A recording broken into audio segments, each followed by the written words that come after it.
Nah, teman-teman, soal ini terkait dengan materi listrik dinamis, di mana soalnya berupa aki termasuk elemen sekunder sebab A dapat digunakan setiap saat, B beda potensialnya sekitar 2 volt, C terjadi reaksi kimia pada larutan asam sulfat, D bila arus listrik habis dapat dilakukan penyentruman lagi, dan E bila aliran listrik habis tidak dapat dilakukan lagi. Oke. Untuk menjawab soal seperti ini, kita perlu mengetahui kata kunci dari soalnya. Yang pertama di sini ada aki ya, dan yang kedua ada elemen sekunder. Nah, untuk kita perlu mengkaji yang akinya terlebih dahulu, teman-teman. Di sini aki itu merupakan komponen yang berperan sebagai sumber arus searah atau DC ya, searah, di mana dia bisa mengubah dari tenaga kimia ke tenaga listrik.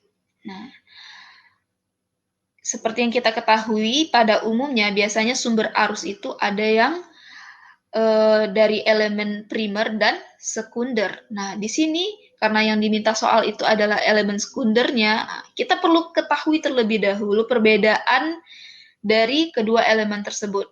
Nah, ini perbedaannya itu tidak banyak ya teman-teman.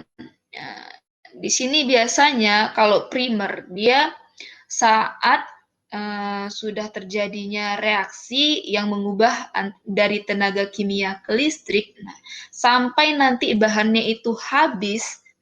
Kalau dia elemen sekunder, elemen primer maksudnya, itu tidak akan bisa dihidupkan kembali.